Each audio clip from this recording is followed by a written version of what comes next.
ఒక్క మాట అడుగుతాను, ఏమి అనుకో కదా. ఏమిటది? ఈ బతుకు నీకు గొప్పగా ఉందంటావా? ఎవరు బ్రతుకు వాళ్ళ గొప్పగా ఉంటుంది. వీధిలే తిరిగే కుక్క కూడా నీలా గొప్పగా బ్రతుకుతుందని అనుకుంటున్నారా? వీగా ఆలోచిస్తే ఒక్కడు కూడా బ్రతకలేడు. అయినా నేను ఎవరి కోసం బ్రతకడం లేదు. నాకు కావలసింది నా ఆనందం. దానికోసం ఏదైనా చేస్తాను. సరే, డబ్బు సంపాదన కోసం నువ్వు ఎంచుకున్న మార్గం సరైనది కాదురా. సరైన మార్గంలో పయనిస్తున్నా నీ చిన్న కొడుకు పరిస్థితి నీకు బాగా తెలుసు. సరే, ఎంత కష్టమైనా సరే నిన్ను నేను పోషిస్తాను రా. నా మాట వినరా. సరిగ్గా 15 సంవత్సరాల క్రితం హాస్పిటల్లో జాయిన్ చేయడానికి డబ్బు లేక అమ్మ చనిపోయింది. గుర్తు లేదా? వైద్యం చేయించడానికి డబ్బు లేక అమ్మ ఈ లోకాన్ని విడిచి వెళ్ళిపోయింది. అప్పుడు నువ్వేం చేయగలిగావు? నువ్వు నమ్ముకున్న నీతి న్యాయం నీ భార్యను రక్షించగలిగాయా? నువ్వు ఆరాధిస్తున్న దైవం నా తల్లిని బ్రతికించిందా? మీ అమ్మను బ్రతికించుకోవడానికి నా సాయశక్తులు ప్రయత్నించాను నేను.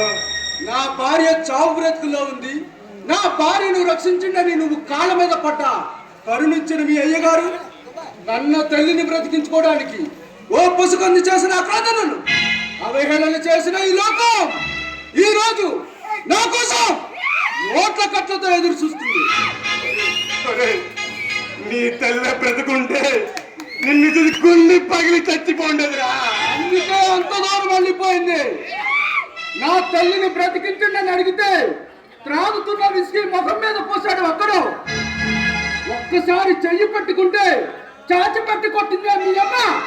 నేనెందుకు రక్షించాలన్నాడు ఇంకొకడు. నేను వాళ్ళకంటే రాక్షసునా? చేతగానితనాన్ని మంచితనమనే ముసుగు తగిలించుకుంటాను నీలాంటి చేతగాని వాడు. అవును, నేను చేతగాని వాడిని. నా భార్యను నేను రక్షించుకోలేకపోయాను. ఏ ఉన్న మాట అంటే అంత బాధగా ఉందా? నువ్వు నేను ఒక ఇంట్లో పని చేస్తున్నావు. నీకు నాకు మధ్య గల తేడా గమనించలేదా? నేను తండ్రిని రా. కాదని ఎవరన్నారు? నిన్ను గారాభంగా పెంచి తప్పు చేశాను రా. నీ వల్ల వీధిలో తల ఎత్తి తిరగలేకపోతున్నాను. అనేదా ఉన్నవాడే తల ఎత్తుకుని తిరగలేదు. అయినా నీకు ఆ పరిస్థితి రాకూడదని నేను ఎంత దూరం వచ్చాను. ఎంత దూరం వచ్చినా మనిషి మీద పడ్డ మొత్తం మాసిపోదురా. పోయిన పరువు తిరిగి రాదురా. నీ పరువు ప్రతిష్ట పెంచడానికి నీ చిన్న కొడుకు ఉన్నాడుగా. నేనే పాపం చేయలేదు. నేనెవరికి అన్నం చేయలేదు. నాకెందుకు ఇలా జరుగుతుందో నాకు అర్థం కావటం లేదు.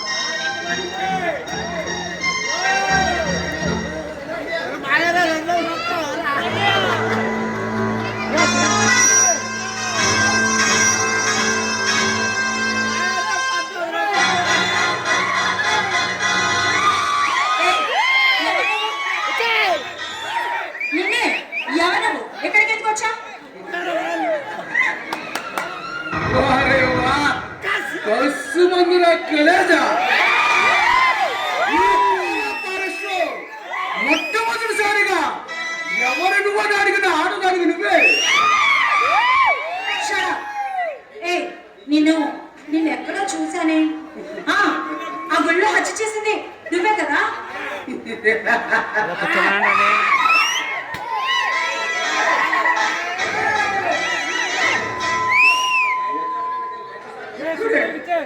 చాలాసార్లు చూసుంటావు. ఎందుకంటే నన్ను చూసిన వాడు ఎప్పుడు మరిచిపోలేడు. అవును, ఆ గుళ్ళో పంచాయతీ ఆఫీసర్ని చంపింది నువ్వే కదా? ఒక పంచాయతీ ఆఫీసర్, పోలీసు ఇన్స్పెక్టర్ను, మాజీ ఇన్స్పెక్టర్ని కూడా హత్య చేసింది నేనే. దుర్మార్గుడా, హత్యలు చేసింది చాలక పెద్ద గొప్పగా చెప్తున్నా. ఇప్పుడు వెళ్ళి మా నాన్న సంగతి చెప్పి జైల్లో పెట్టిస్తాను.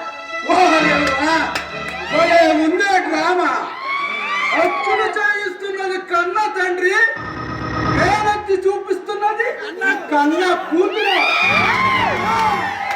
బాబుకి తగ్గ కూతురుగా ఎంత ధైర్యం నీకు? మా నాన్ననే హంతకుడు అంటావా? ఈ ఊరిలో ఏ హత్య చేసినా చేసింది నేను, చేయించింది మాత్రం నీ కన్న తండ్రి. చెప్పు కింద 25 సంవత్సరాల క్రితం నీ అబ్బ చిన్న సారా కాంట్రాక్టర్. ఈ ఆస్తి, ఈ హోదా, ఈ బంగ్లా ఎలా వచ్చింది అనుకున్నా? అయినా ఇవన్నీ నాకు అనవసరం. ఒకప్పుడు నీ అబ్బ కూడా పెద్ద రౌడీ, అయినా నీ పోబడి. వాడిని పిలిచి నాకు రావాల్సిన డబ్బు నాకు పారేస్తే నేను వెళ్ళిపోతాను. నువ్వేం చెప్పినా నమ్ముతాను అనుకుంటున్నావా? అయినా ఒక హంతకుడు మాటలు నమ్మే అంత అభ్యంతరాలు కాదు నేను.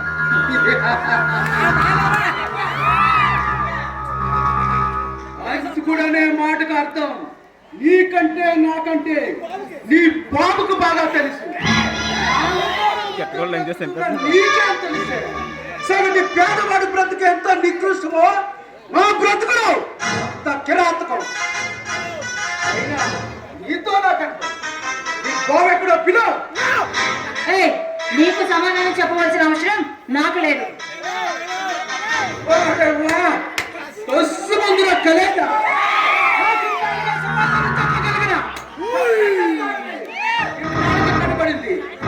అసలు నా దృష్టిలో ఆడదంటే ఆట బొమ్మ. ఆడది విసిగిన అందమే సొగసులు కురిపించే చేతులతో.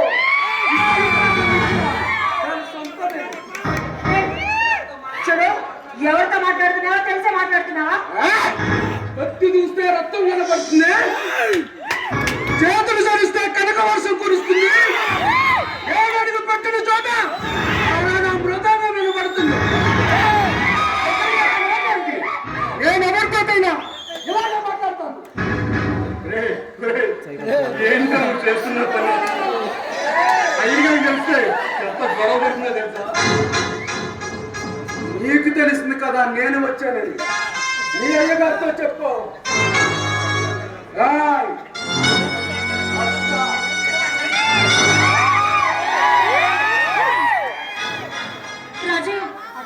రాజయ్య, అతను చెప్పింది నిజమా?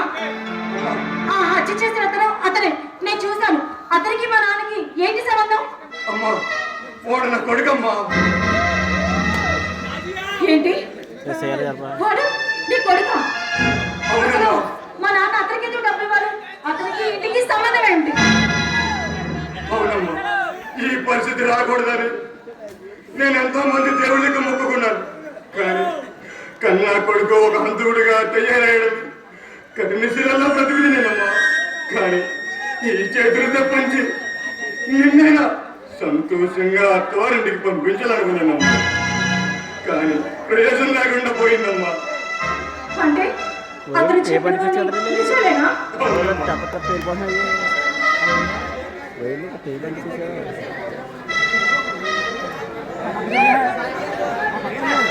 ఈ విషయాన్ని నీకు చిన్నప్పటి నుండి తెలియవమ్మా. ఈ విషయాన్ని నీకు తెలియకుండా ఉండడానికి చాలా కష్టపడ్డానమ్మా.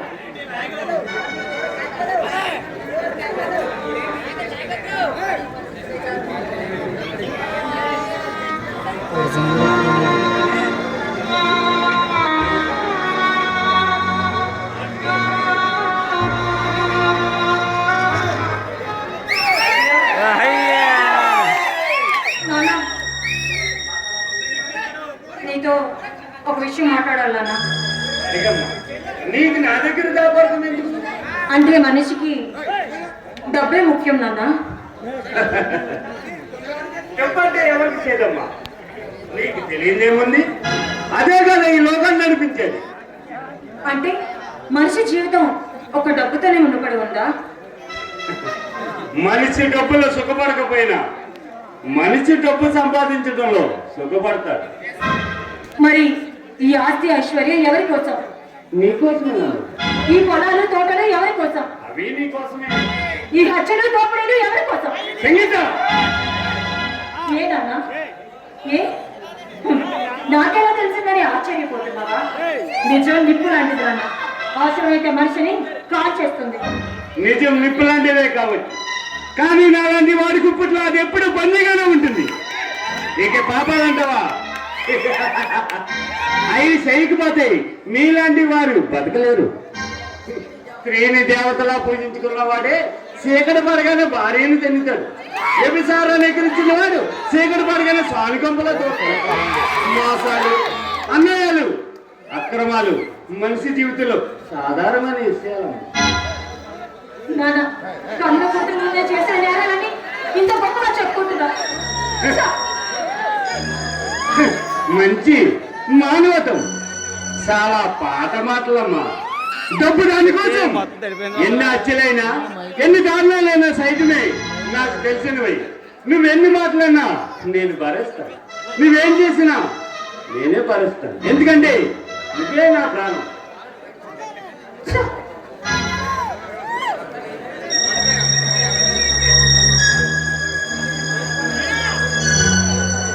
నాన్న డబ్బు సంపాదనలోనే నీకు సుఖం ఉండొచ్చు, కానీ ఆ డబ్బుతో నాకు ఆనందం ఎలా వస్తుంది నాన్న?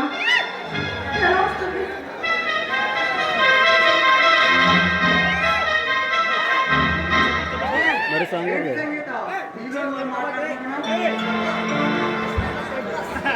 ఏం లేదు, మనిషి జీవితం నిరాశ నికృష్టాలతో కొట్టుమెట్టులాడుతుందని తెలుసు. కానీ ఆ టైంలో కూడా ఎక్కడో ఒక్క దగ్గర ఒక చిన్న కోరిక ఇంకా వెళుతూనే ఉంటుందని నువ్వు నిరూపించావు. జమీందారు నాగభూషణం గారి అమ్మాయికి నిరాశ నిస్పృహ చాలా ఆశ్చర్యంగా ఉంది. అది సూర్యుడు ఉదయిస్తాడంటే నమ్ముతాను, కానీ ఇంట్లో ఒక బాధపడే మనసు ఉందంటే నమ్మలేకపోతున్నాను. చూడు కృష్ణ, భగవంతుడు మనిషికి కష్ట సుఖాలు ఒకలానే ఇచ్చాడు. ఆ విషయంలో మాత్రం పేదవాడికి జమీందారులకి తేడా చూపించలేకపోయాడు. ఎప్పుడు ఒకసారిగా మాట్లాడే సంగీత ఈ రోజు కొత్తగా మాట్లాడుతుంటే నాకు ఎంతగా ఉంది. అవును, నువ్వేంటి హఠాత్తుగా ఏదైనా విశేషమా? అవును, ఈ ఊరు పంచాయతీ ఆఫీసులో అవగతాలు జరుగుతున్నాయని తెలిసి ప్రభుత్వం నిన్ను ప్రత్యేక ఆఫీసులుగా పంపించింది.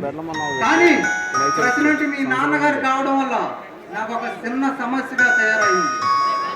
చూడు కృష్ణ, అన్యాయం ఎవరు చేసినా వాళ్ళు ఎదిరించే ధైర్యం నీకుంది. అలాంటప్పుడు నీ నిర్వహణని నువ్వు ముందుకు నడిపించు, అంతేగాని ఎవరికి భయపడవలసిన అవసరం లేదు. నేను ఎవరికి భయపడను, కానీ నా కర్తవ్య నిర్వహణలో రక్త సంబంధం నా ముందు కాళ్ళకి బంధం వేస్తుంది. అంటే నువ్వు చెప్తుంది మీ అన్నయ్య నరసింహ కోసమా? అవును, నా మొదటి ప్రత్యర్థి మా అన్నయ్య. దానికి మూల కారణం మీ నాన్న. అవును, సాక్ష్యాలు రుజువులు లేకుండా వాళ్ళు చేస్తున్న ఎన్నో అన్యాయాలు ఎక్కువైపోయాయి. అసలు మనిషి ఒక మృగంగా మారిన రోజు ఎంత నీచం. ఆ మనిషి మా నాన్న అని తెలిసిన రోజు నాకు సిగ్గుగా ఉంది. డబ్బు మనిషిని ఎంత నీచానికైనా దిగజారుతుందని మీ నాన్నను చూసేగా తెలిసింది. మీ నాన్న గురించి నువ్వు బాధపడుతున్నావు. మా నాన్న, మా అన్నయ్య వీళ్ళ జీవితానికి అర్థం లేకుండా ఇప్పుడు మాత్రం ఏమైంది? వాళ్ళ జీవితం కాపాడే హక్కు నీలోనే ఉంది. ఒక రక్త సంబంధం కాకపోయినా, అలా కాకపోయినా నీ మంచి మనసుతోనైనా వాళ్ళని కాపాడే హక్కు నీలో ఉంది. దయచేసి నువ్వే వాళ్ళని కాపాడాలి. లేదు సంగీత, పరిస్థితి పూర్తిగా సైదాడిపోయింది. ఒక మనిషి ఎలా బ్రతకాలో అలా నడవకుండా ఇలా బ్రతకడం కరెక్ట్ కాదు. కావచ్చు, నన్నే సర్వస్వంగా భావిస్తున్నా మా నాన్న వికృత స్వరూపాన్ని ఒక్కసారిగా చూసి నా మనసు తట్టుకోలేకపోతుంది. ఆడదానివైనా ఇన్ని విషయాలు తెలిసిన ఇప్పటి వరకు చాలా మనోనిర్భయంగా ఉన్నావు. ఎన్నో ఆశలతో చదువుకుని, ఎన్నో అధర్మాలతో నూరు పోసుకుని పుట్టిన ఊళ్ళోనే ఉద్యోగం చేస్తున్నానన్న ఆనందం ఒక్క నిమిషం కూడా నిలవలేదు. తెలిసే కఠోర సత్యాలు నేను కట్టుకున్న గాలి మేడను కూలదోస్తుంటే, నా వాళ్ళు అనుకున్న వాళ్ళందరూ అంధకారంలో కూలిపోతుంటే నేను ఏం చేయాలి, ఏం చేయగలను? కృష్ణ, నువ్వే ఇలా నిరాశపడితే ఎలా? నిన్ను నమ్ముకున్న వాళ్ళందరూ ఏమైపోవాలి? నన్ను నమ్ముకున్న లాభం లేదు సంగీత. ఎందుకంటే నా నమ్మకమే నీరు గారిపోతుంది.